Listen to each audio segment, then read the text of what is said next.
and thank you at home for tuning in. We will be talking shortly with the reporter who dropped the Alberto Gonzalez bombshell on torture today. That is coming up. There's also, of course, more to say about Dick Cheney tonight. Chris Hayes will be here to help us with that. Anna Marie Cox went toe-to-toe with the White House on Don't Ask, Don't Tell again today. She will be here to discuss that.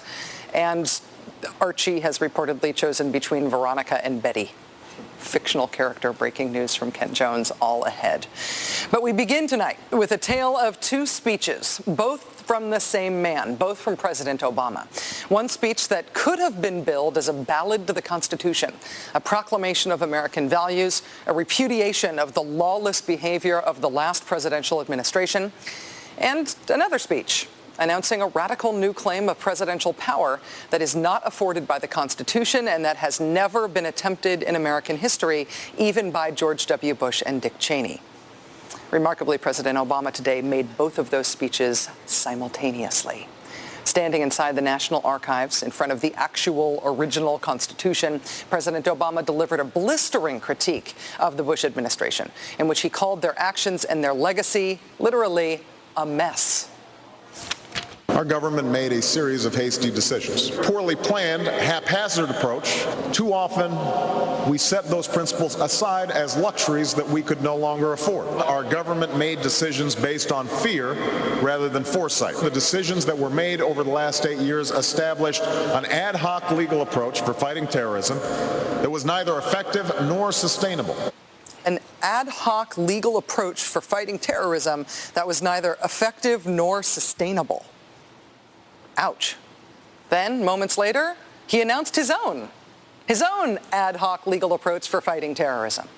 President Obama today proposed something new, something called prolonged detention. Doesn't sound that bad, right? Prolonged detention. Did you ever see the movie Minority Report? It was based on a Philip K. Dick short story. Came out in 2002. It starred Tom Cruise, remember? He played a police officer in something called the Department of Pre-Crime. Pre-crime is where people are arrested and incarcerated to prevent crimes that they have not yet committed. Mr. Marks, by mandate of the District of Columbia Pre-Crime Division, I'm placing you under arrest for the future murder of Sarah Marks and Donald Dubin. Take place today, April 22nd, at 0800 hours, 4 minutes. No, I didn't do anything. You didn't do anything, but you're gonna. Future murder. Creepy, right? Putting somebody in jail not for what they've done, but for what you're very sure they're going to do? There may be a number of people who cannot be prosecuted for past crimes, in some cases because evidence may be tainted, but who nonetheless pose a threat to the security of the United States. We're not prosecuting them for past crimes, but we need to keep them in prison because of our expectation of their future crimes. Al-Qaeda terrorists and their affiliates are at war with the United States, and those that we capture, like other prisoners of war, must be prevented from attacking us again. Prevented. We will incarcerate people preventively. Preventive incarceration. Indefinite detention without trial. That's what this is. That's what President Obama proposed today, if you strip away the euphemisms. One civil liberties advocate told the New York Times today, quote, "We've known this was on the horizon for many years, but we were able to hold it off with George Bush. The idea that we might find ourselves fighting with the Obama administration over these powers is really stunning." And it is stunning, particularly to hear President Obama claim the power to keep people in prison indefinitely with no charges against them, no conviction, no sentence, just imprisonment. It's particularly stunning to hear him make that claim in the middle of a speech that was all about the rule of law. But we must do so with an abiding confidence in the rule of law. Our government was defending positions that undermine the rule of law to ensure that they are in line with the rule of law. How can a president speak the kind of poetry that President Obama does about the rule of law and call for the power to indefinitely, preventively imprison people because they might commit crimes in the future? How can those two things coexist in the same man, even in the same speech? Well, that brings us to the self-consciously awkward, embarrassing part of this speech today. After condemning the Bush administration for what he called their ad hoc legal strategy for trying to make things seem legal that patently weren't, this is what President Obama proposed.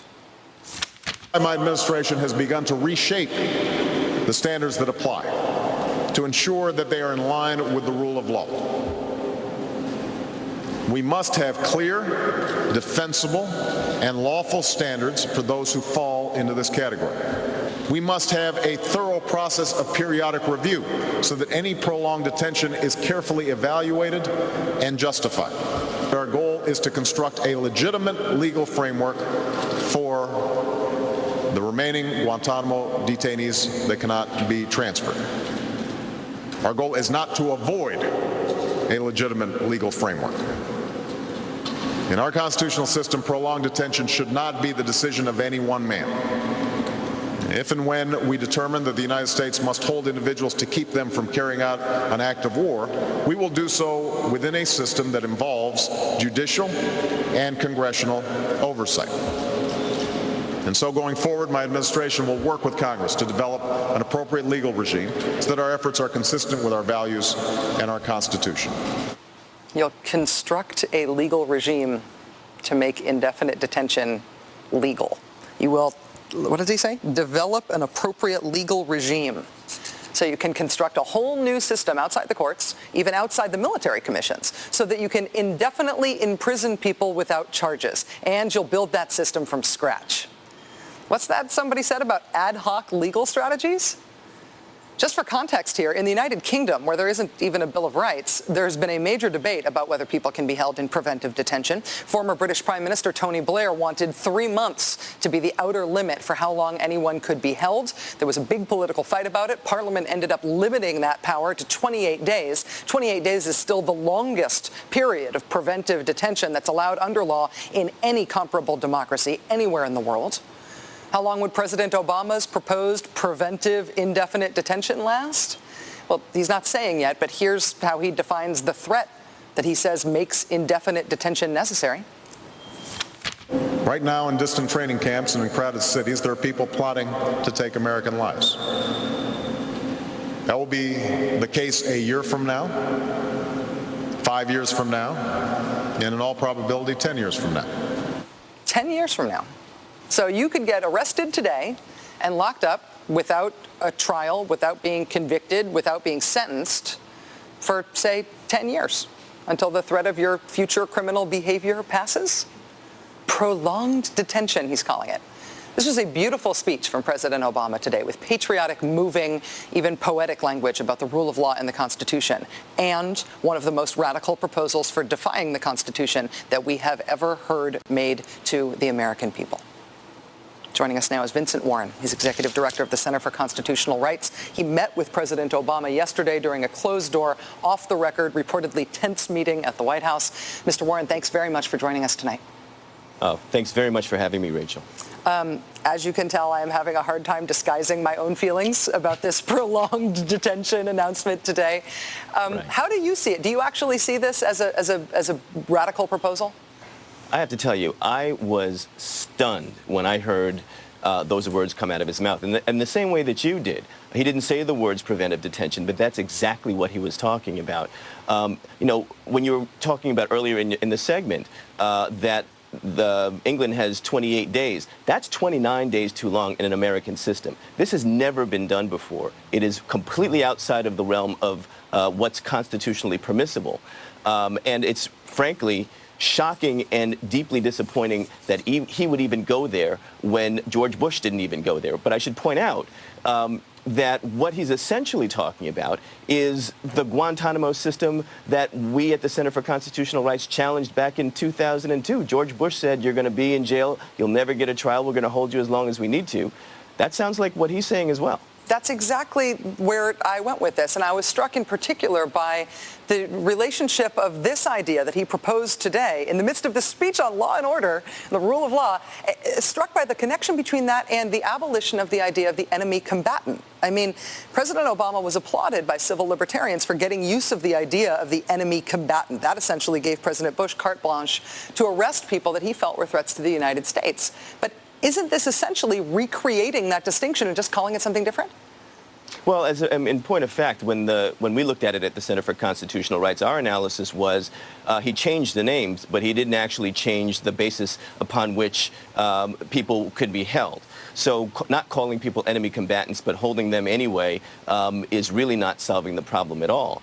The other piece is that there's another part, which is the military commissions, reviving the Bush-era military commissions, and that was bad enough. I had plenty of problems with that, but this was really something that was beyond the pale. I know that your meeting at the White House was off the record, so I will not ask you to tell me if the president previewed this announcement for you then, but is it your sense that the president and this administration, that they want civil libertarians to go along with these ideas, that they want the idea of reforming the military commissions to be something that civil libertarians will sign off on? When he talks about prolonged detention, but it not being the decision of any one man, it involving some sort of judicial and congressional oversight in some legal construct that is yet to be invented, is he expecting that civil libertarians will buy that? In meeting with him, he is an incredibly smart person, an engaging person, and he's frankly too smart to think that organizations like ours would go along with something like that just because of a motivational speech. I think really what's happening is that he has a policy of openness and listening to people that disagree with him. I think what needs to happen, though, is that he needs to employ his administration to provide more leadership with respect to these issues, because he's frankly being boxed in by Congress. We have a congressional Senate. A lot of people that were happy to stand with him on the campaign trail that completely backed away on this issue, and they're creating essentially an American gulag. And he's not making it better, President Obama, by coming up with ideas like this. Politically, I know that you approach these things from the legal perspective, but legal and strategic and political matters sometimes blend on these things, particularly at the point when policies are being proposed.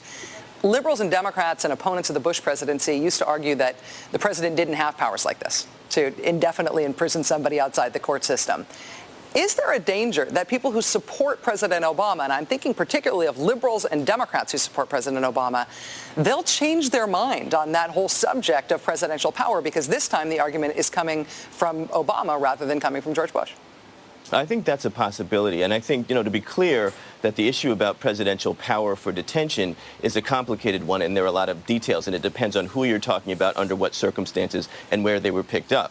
But I think you're right that a lot of people are very confident in this president, saying he's a good guy and he's only going to use his powers for good and not evil.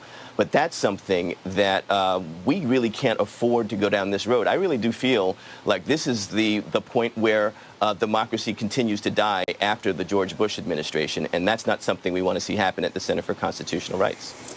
Vince Warren, Executive Director of the Center for Constitutional Rights, thanks very much for your time tonight. You didn't talk me down at all, but I think that's appropriate. Thanks. Thank you, Rachel. After President Obama's speech today, directly after President Obama's speech today, there was another national security and terrorism speech from the Bush administration official once voted least likely to be confused with Chatty Cathy. Leaving office has apparently not agreed with Dick Cheney. The man has changed, and now he is on our TV machines every single day. Chris Hayes from The Nation joins us next.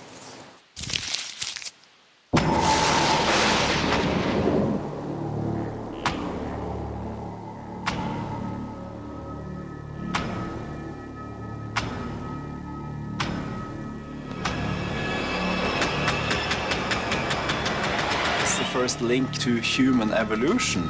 A global television event. This changes everything. The Link on History. There isn't anything else like it. She will change history. It's a curious thing that happens.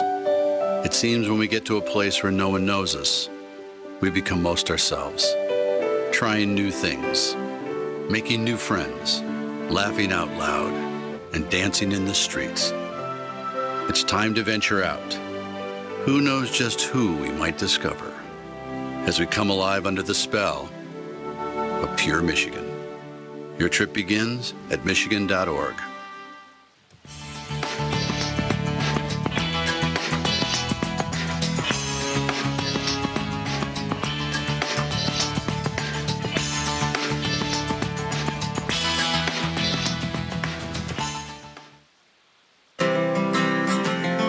I just told him, do your best.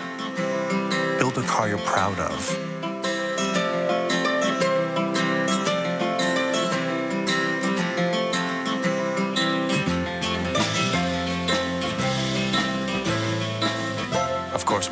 not bad either. The Subaru Forester, Motor Trend's 2009 Sport Utility of the Year. Isn't it nice when honest virtues win? Me again. Okay, now this is the last time, all right? Thanks. We don't deliver anything like this as crispy flatbread. Introducing the taste that's never been delivered. DiGiorno Crispy Flatbread Pizza. It's not delivery, it's DiGiorno. Why are you in my yard? Why are you in your yard? There's all sorts of super destinations. You could go to a jazz festival, stock car racing, ride a donkey in a canyon. You just gotta go.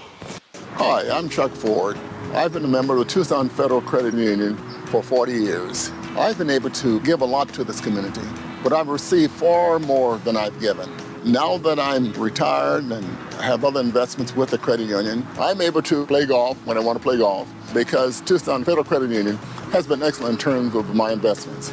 They are excellent investments that have allowed me to maintain and retain my retirement. It's so much better than a bank. Hey Tucson, Express Flooring wants to help you shape up your home this summer. And now you can afford it. Buy before Memorial Day and save up to 60% on carpet, tile, wood, and laminate flooring. Less pain, more gain. Plus, buy with no interest for 1 full year. So call us today and we'll come to your home for a free in-home shopping experience. Getting in shape has never been easier. Express Flooring is the best. Call 800-EXPRESS. The happy home people. Today with Mosey Online Backup. Tomorrow, he said he'd be back. Timing's everything. Chris Matthews targets Dick Cheney's newest attacks on the president. Is Cheney trying to be the Obamator? How does this president deal with that? Hardball with Chris Matthews. Tomorrow at 7 on MSNBC. The place for politics. Former Vice President Dick Cheney gave what amounted to the Republican response to President Obama's national security speech today. It was a reminder that Mr. Cheney has essentially been giving the same national security speech for 7 years now. Basically the same speech over and over and over again. But over time, his language changes. His language gets fuzzier, a little more general, to account for all of the earlier sharp, specific assertions of his that have been completely disproven. Take, for example, the old line about WMD. Here's how it started. Simply stated, there is no doubt that Saddam Hussein now has weapons of mass destruction. That's very specific. That was from August 2002, before the war. Then, the next year, the vice president's word choice was already starting to get fuzzed up. He said, quote, in Iraq, a ruthless dictator cultivated weapons of mass destruction and the means to deliver them. See, the problem wasn't that he had weapons of mass destruction, but that he was cultivating them. And today, further fuzzing up of the same issue. We turned special attention to regimes that had the capacity to build weapons of mass destruction and might transfer such weapons to the terrorist. Regimes that had the capacity to build weapons of mass destruction. So the big, key, scary, important justification for starting a war has officially been fuzzed up from he has weapons to he's cultivating weapons to, hey, everybody's got the capacity to maybe someday get weapons, right? Do you want another Iraq war golden oldie? How about the Saddam Hussein al-Qaeda link? We've learned a couple of things. We've learned more and more that there was a relationship between Iraq and al-Qaeda that stretched back through most of the decade of the 90s. That was Cheney, September 2003. Back then, if you asked Cheney, his information was very specific, definite. We had details. I mean, Saddam was college roommates with all of the top guys in al-Qaeda. They played canasta every Wednesday night. There were pretzels. Now, the same story now, the Iraq al-Qaeda link today. We had the training camps in Afghanistan and dictators like Saddam Hussein with known ties to Mideast terrorists. Known ties to Mideast terrorists. Maybe not al-Qaeda that attacked us, like I said before, but still sounds bad. Overall, it sounds like Dick Cheney is giving the same speech over and over and over again since 2001 right through today, and he is still making all the same arguments that he has made all of these years. It's important, though, to note that he does have to keep fuzzing up the facts, fuzzing up the language to account for the fact that he keeps getting proven wrong. over and over and over and over again. Joining us now is Chris Hayes, Washington editor of The Nation. Chris, thanks very much for coming on the show. Thanks for having me back, Rachel. How much more watering down can Cheney's Iraq war arguments take? Is there any chance that he'll ever just stop using them altogether? Well, there's no chance he'll ever stop using them. I mean, I think he'll go to his grave or possibly a prison cell using those arguments because I think that he firmly, in some diluted fashion, believes them to be right. But I think it's really important to note the changes as you have, and particularly when it's important in terms of Iraq, but it's actually, I think, more important to look at the sort of cutting edge of Cheney's deceptions, right, which is the things having to do with the torture regime specifically, which is to say there's a whole lot of assertions he made about the torture regime which are unfalsifiable. We don't have the data, the information accessible to know whether they're true or not. But I think we should view his statements like, for instance, the torture regime, saved the lives of thousands of Americans. That statement should have exactly the same kind of truth status for us, presumptively, as the statement back in 2003 that we know for a fact that Saddam and al-Qaeda are linked. Well, it would seem to me that we're already getting to that point where he has to start watering down the torture talking points. I mean, if he's arguing for how effective waterboarding was, we now know that it was done hundreds of times. Right. If it's really effective, you don't usually have to do it over 180 times.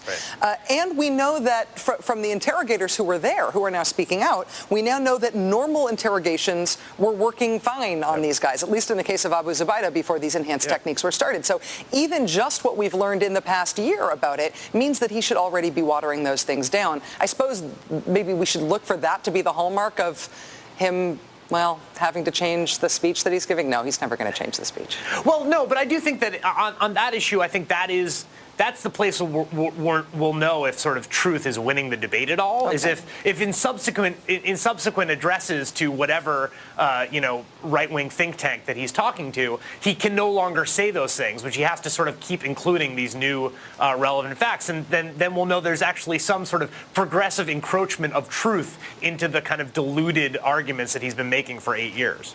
Today was remarkable, Chris, not only for these back-to-back speeches, which itself was kind of a spectacle, but for the way that it was set up as this mano-a-mano thing, the way that the media, but also I think Cheney on purpose is trying to set this up so that you see them in split screen, as you do right here. This is how we're supposed to be imagining Democratic and Republican politics right now. What does that mean for the Republican Party? I mean, is this Cheney deciding that he's the rebutter to the president, or is this the Republican Party putting him in this position? Well, I think it's definitely Cheney. I mean, I think from a narrow political calculation, Dick Cheney is not the man, if you're a Republican political consultant, that you want the public to associate as the head of the Republican Party. I mean, maybe he's a marginal improvement on Rush Limbaugh, but not by much. Or I don't know, they might be sort of vying for lowest or least approved public figures in American life.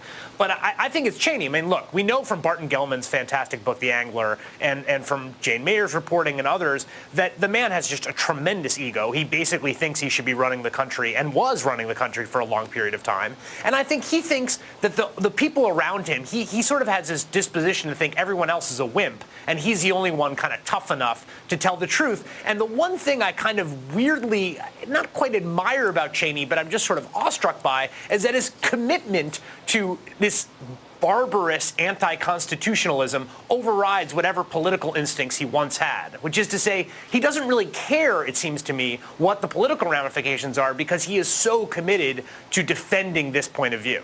And the Republican Party will be the people who have to pay the price for that, ultimately. Hopefully. Chris Hayes, Washington editor for The Nation magazine, thank you very much for being with us. Thank you, Rachel. New allegations that the Bush White House, not the CIA or the Justice Department, but the White House itself, was okaying enhanced interrogations before anyone else did, before the torture memos and all of that. Okaying things on their own. That bombshell report is coming up later on this hour. And our friend Anna Marie Cox takes the fight against Don't Ask, Don't Tell straight to the top, straight to the White House again. She joins us in just a moment. Last year, more than 500,000 investors opened an account at TD Ameritrade. Maybe because TD Ameritrade's fair and straightforward pricing made sense to them. Maybe for the range of products Not just stocks, but bonds, mutual funds, CDs, and the clear, objective guidance to help them choose. Or maybe because the people on the phone or in the branch just seemed like good people to work with. Knowledgeable and nice. So why not talk to TD Ameritrade? There's never been a better time for a second opinion. Maybe your own price, huh? Yeah, they want $200 for a 4-star on the Vegas Strip. I'm going $190. Oh, you wuss. What? Go lower. $160? Namby-pamby. $99. Now you're negotiating. At Priceline, find half-price hotels every day. Save up to half off Expedia's best price and Hotels.com's best price on over 16,000 hotels. Find half-price hotels every day at Priceline.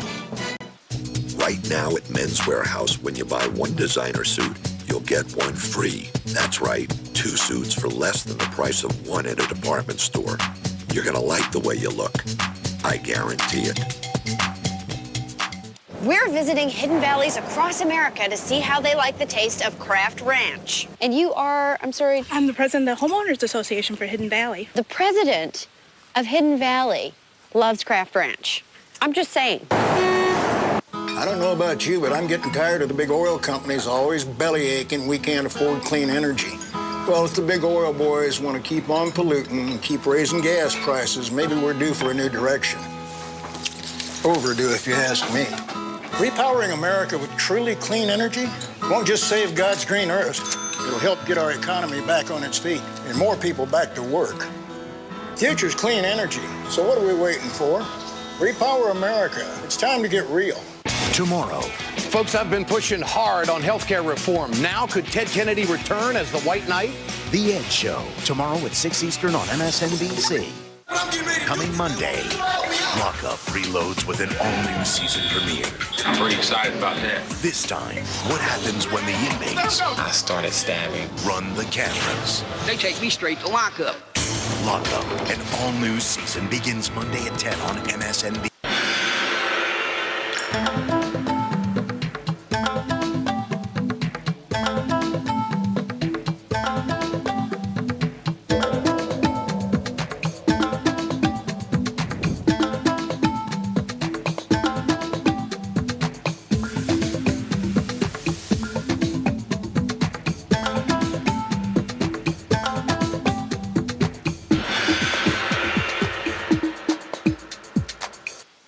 Want to burn 1,000 calories in a 1-hour-long workout? You will when you train like a boxer. Boxing Incorporated trainers push you like your own personal coach. A strength workout, a cardio workout, all in one. And we're not just boxing. Boxing Incorporated has mixed martial arts, jiu-jitsu, Muay Thai, and grappling. The best personal training available. Boxing Incorporated, 2 locations in Tucson. Sign up this month and get hand wraps, gloves, and your first month free. Largest pet pharmacy. Terrorism suspect Abu Zubaydah gave conventional interrogators good, actionable intelligence. Then the enhanced interrogation methods started. Where did the order for these methods come from? Well, the report now that it came not from the CIA or from the Justice Department or even from the Vice President's office. There are new reports that those orders came from inside the White House. That is coming up. But first, it's time for a couple of holy mackerel stories in today's news. The California State Supreme Court is reportedly about to announce its decision on the constitutionality of Proposition 8, the ballot measure passed in November that took back gay marriage rights from California's same-sex couples. Sources close to San Francisco City Hall have told people outside City Hall that the court was prepared to release their opinion today. However, Mayor Gavin Newsom of San Francisco reportedly asked the court to delay its ruling. Why would he do such a thing if, in fact, he did it? Well, observers widely believe that the California Supreme Court ruling will be against same-sex marriage rights. And today happens to be the 30th anniversary of the White Night riots in San Francisco. The 1979 riots erupted after a San Francisco court handed down just a voluntary manslaughter verdict against Dan White. Dan White had assassinated Mayor George Moscone and openly gay city supervisor Harvey Milk. Dan White's defense was that his junk food diet had exacerbated his depression and diminished his capacity for rational thought. He was temporarily insane, in other words. It was the Twinkie defense, and it worked. Outraged crowds smashed windows, broke into businesses, set fires throughout the city. Police cars were torched. The city was on fire for days after the verdict. So that's why it would make sense if Mayor Newsom lobbied to delay the Supreme Court's ruling on Proposition 8 so it wouldn't come out today. You could call it bad anniversary-itis. Mayor Newsom's office has issued a statement denying that the mayor lobbied for a delay in the court's ruling, but now we are expecting that ruling to arrive sometime late next week. Back east, as they say on the West Coast, the FBI says that a domestic terrorism plot has been thwarted.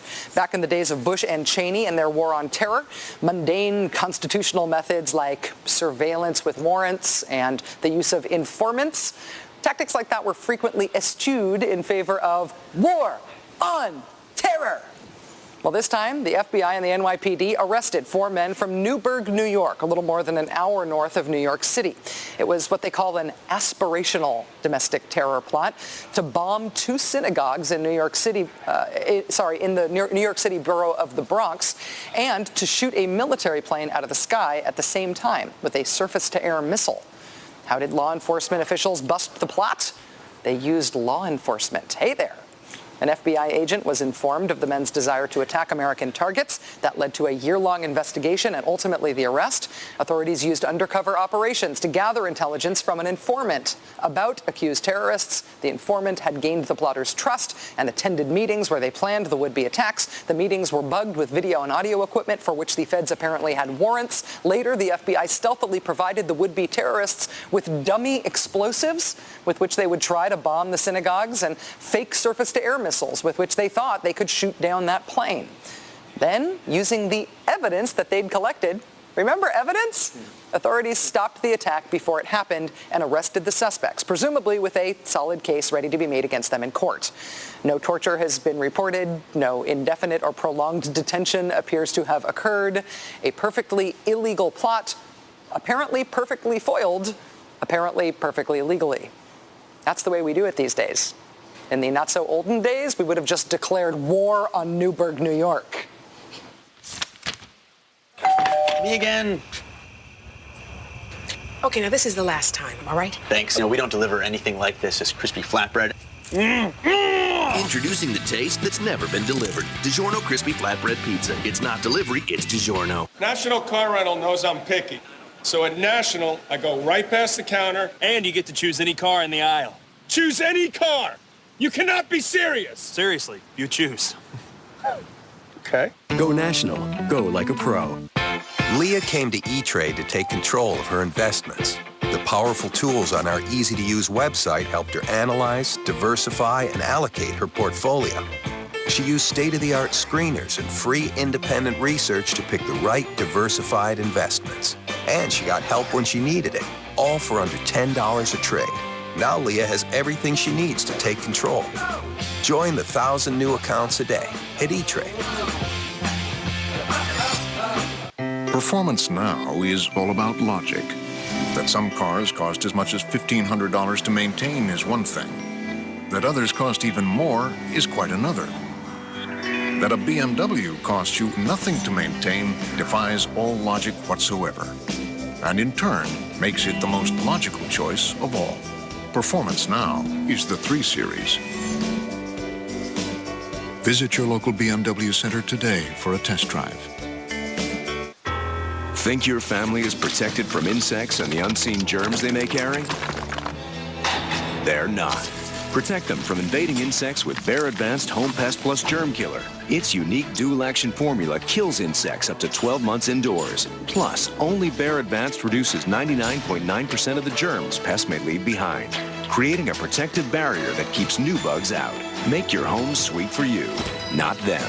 Bear Advanced. Better science, better results. Millions of men 45 and older just don't feel like they used to. Are you one of them? Remember when you had more energy for 18 holes with your buddies? More passion for the one you love? More fun with your family and friends? Could be an easily treatable condition called low T. Come on, stop living in the shadows. You've got a life to live. So don't blame it on aging. Go to isitlowt.com to find out more.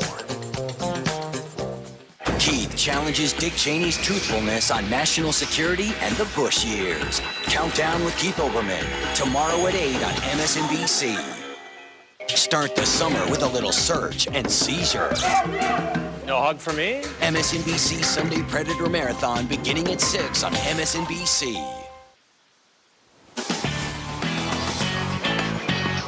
Drip, drip, drip. New revelations about high-ranking Bush administration officials and torture. Alberto Gonzales has been named specifically in a new report about interrogations that had happened before the first of the infamous Justice Department memos authorizing torture.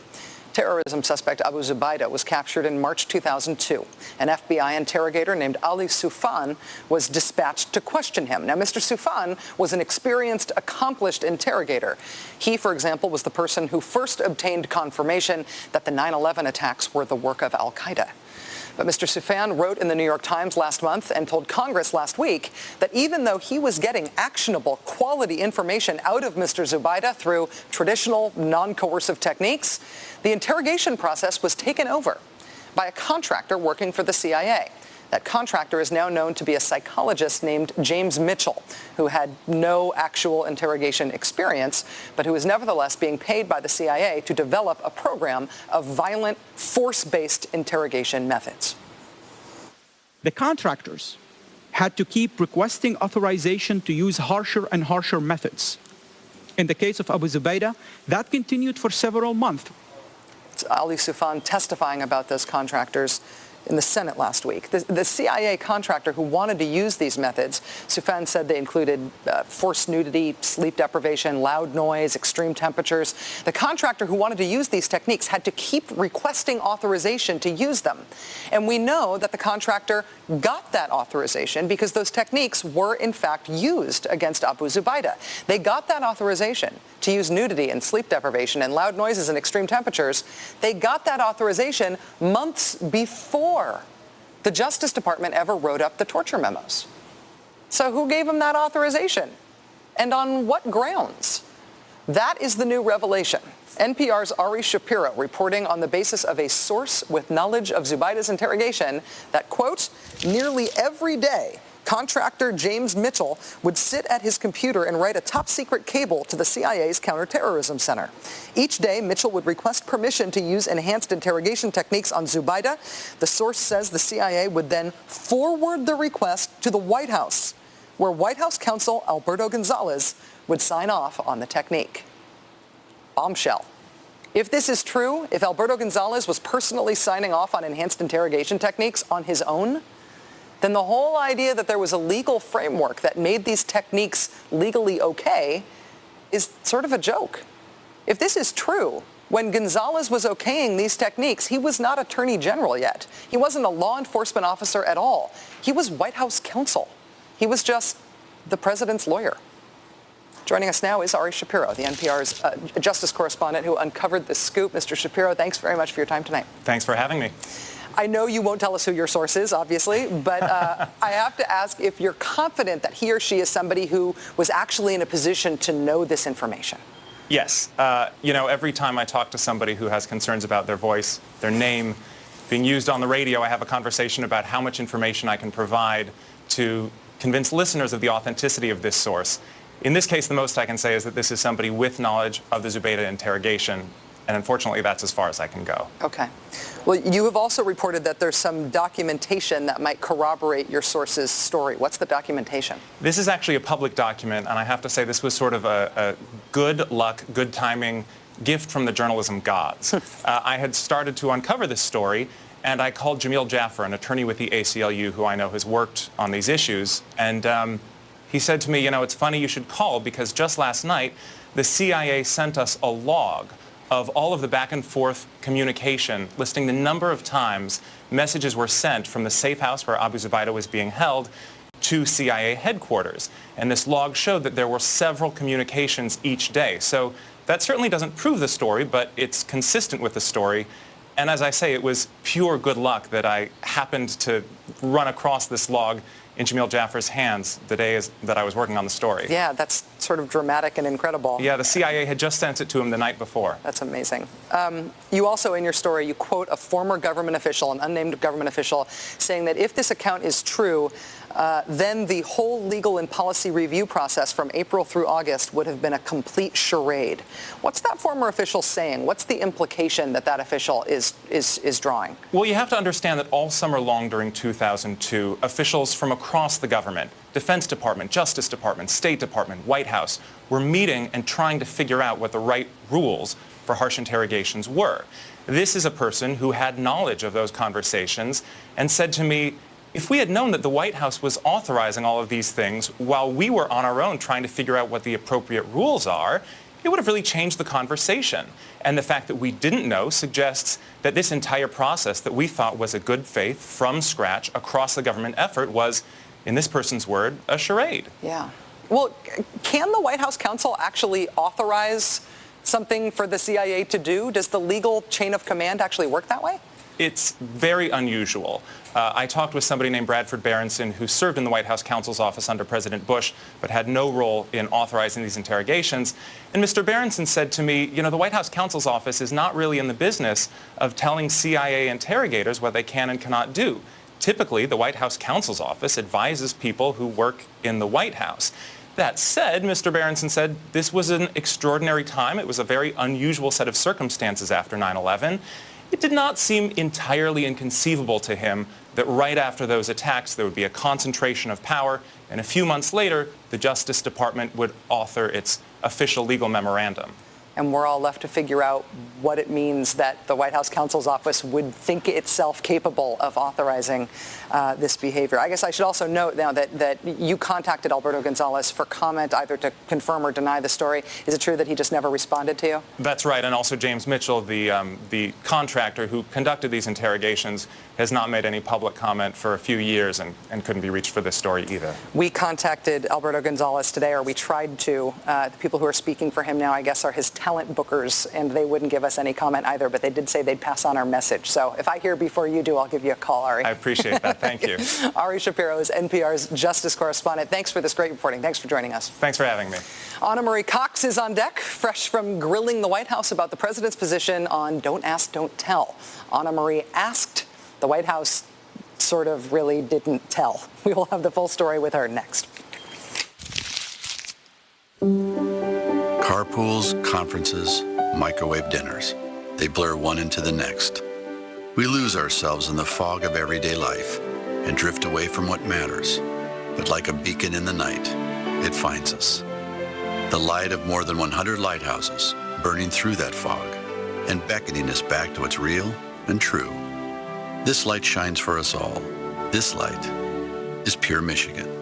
Your trip begins at michigan.org. I'm gonna do another one of my sleep studies. Advil PM liquid gels or Tylenol PM. With Advil PM, she's spending less time lying awake with aches and pains and more time asleep. You should switch to Advil PM liquid gels, the better night's sleep. Freshly made pasta. Yeah? Where'd that come from? Made this myself. Okay, give me some. You know, this could come up in your review. Just kidding, that's crazy. Made fresh from your desk. Cook it, strain it, mix it, love it. New Healthy Choice Fresh Mixers. Find it in the soup or pasta aisle.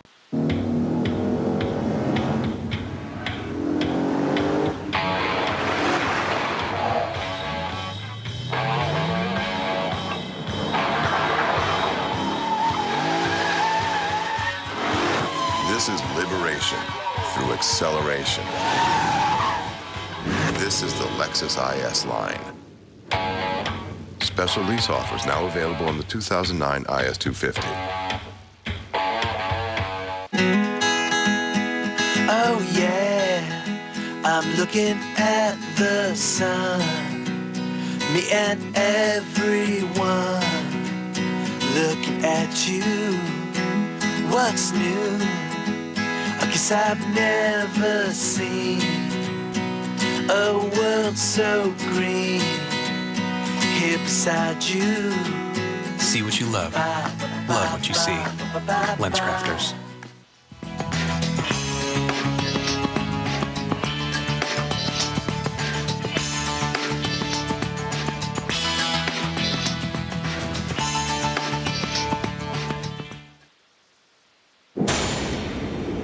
History presents the television event of the summer. We're going to be punished by this continent. 4 modern-day explorers retracing the most famous search in history.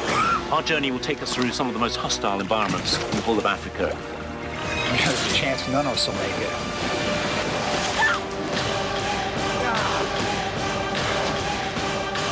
Expedition Africa, history's new...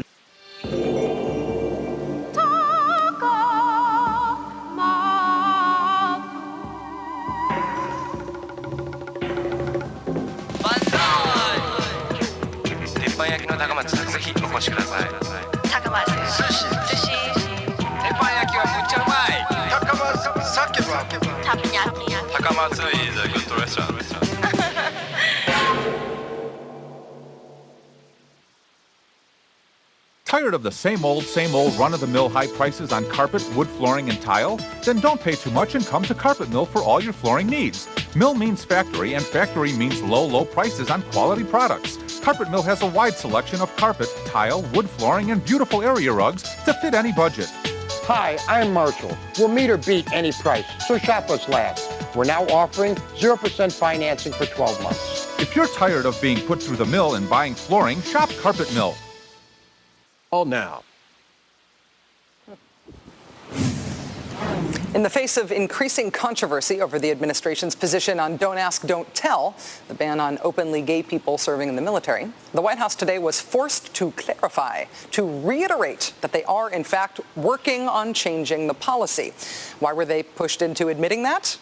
Well, I think it's because Anna Marie Cox keeps bringing it up at the White House. As we reported last night, she raised it yesterday with the White House Press Secretary Robert Gibbs at yesterday's briefing. He told her that the president is, quote, working with the Secretary of Defense and the Joint Chiefs of Staff to change Don't Ask, Don't Tell. That was awkward because a Pentagon spokesman had said on Tuesday that nothing like that sort of work was happening at the Pentagon.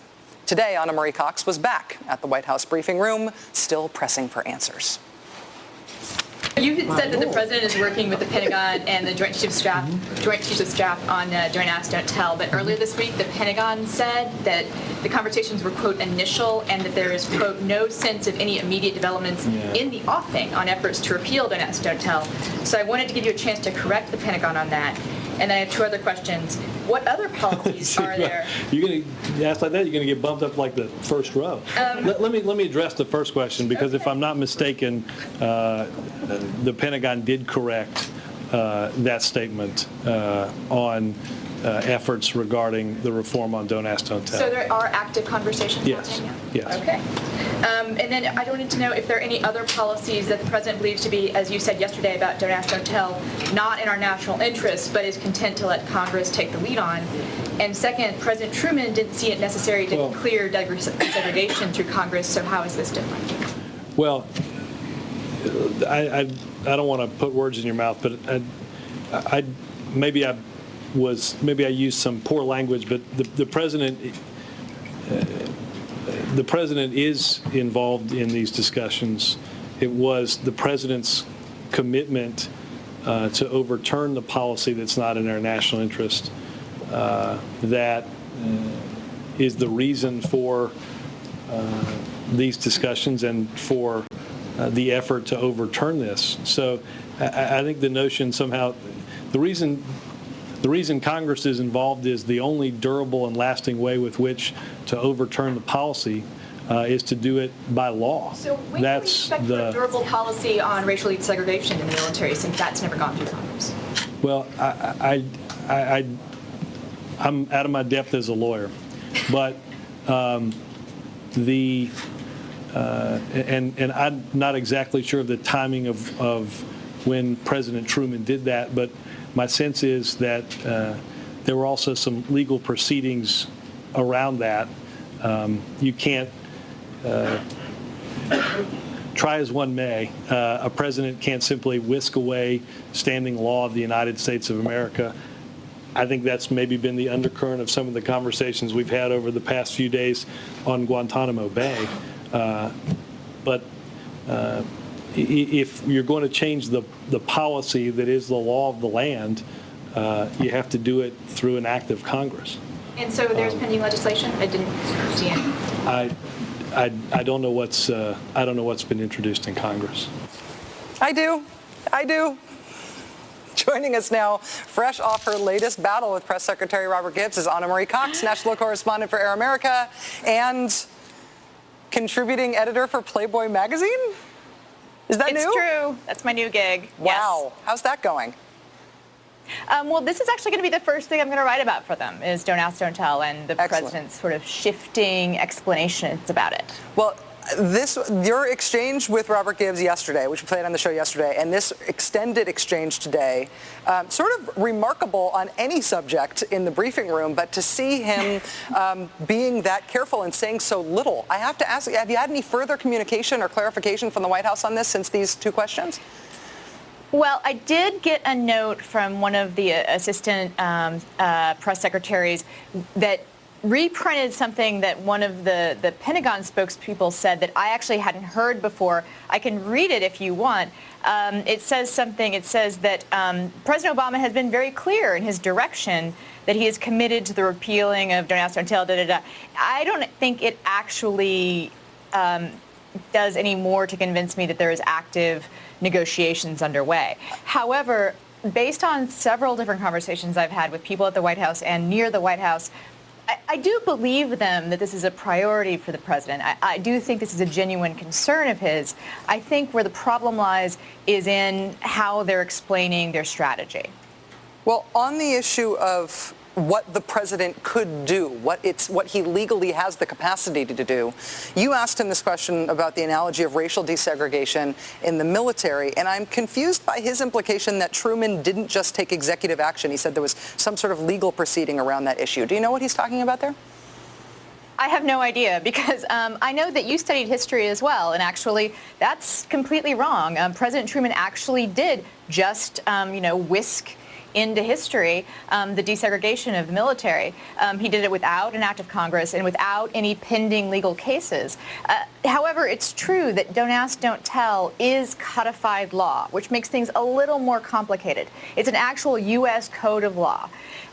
However, I think, as you and I have discussed, there are things that Obama could do through executive order. He could stop the implementation of the law. He could suspend the law for a little while. There are several different things he could do. What I think is important here is I don't think they're really waiting on Congress. I think they're waiting on the Pentagon and they're waiting on the military. To go back to the Truman, precedent, Truman actually had a few different panels and commissions on his side, military panels and commissions that weighed in and said that the right thing to do, the thing to do that's good for the Army, that's good for the military, is to desegregate the troops. We haven't gotten that kind of decision from any kind of military commission or panel as far as, integrating other people into the military.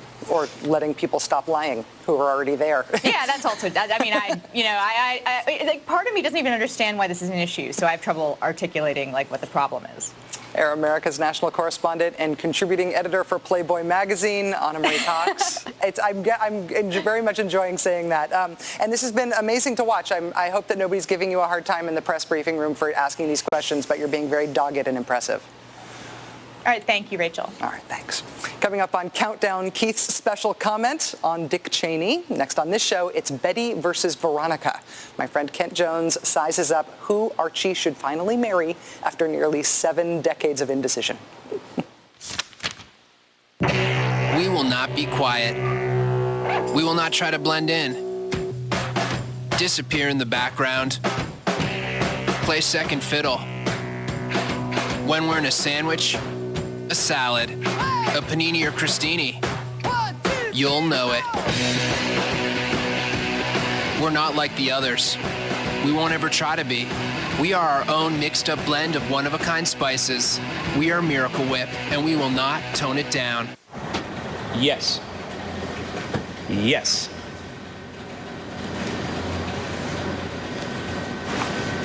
Yes, yes, and yes. So you really do have America's largest push-to-talk coverage area? Yes. Okay, we're gonna need a lot more darts. And a new map. Switch to Verizon Wireless, owner of the nation's largest push-to-talk network coverage area and the most reliable voice network in America. Activate push-to-talk and get this great deal. So you've been doing a nice job out there helping people save money on car insurance. Oh, thank you, sir. But I think there are a few other things you can say about what a reliable company Geico is. Right. Well, maybe our Geico's the third largest car insurance company in America. Nice tidbit there. Exactly. And I've been thinking, looking a bit more businesslike might help too. Oh, my. No, it's...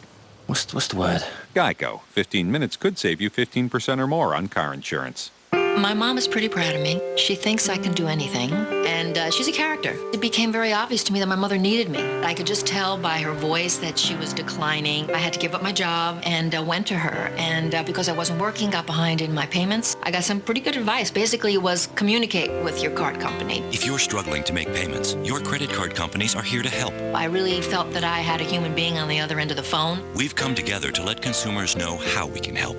Call us. You know, it's just a new beginning.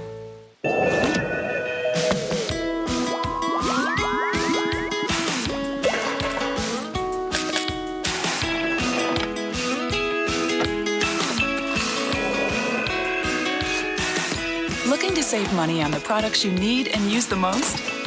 There's one path to follow. The one that leads to your neighborhood Walgreens, where you'll find our affordable essentials, the products you use most, now for less every day.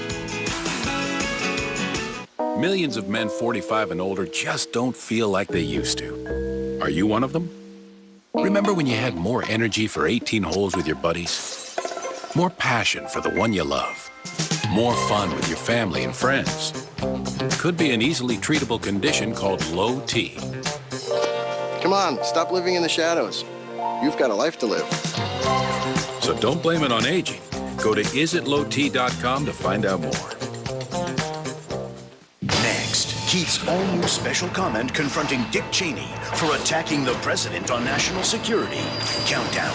Next, only on MSNBC.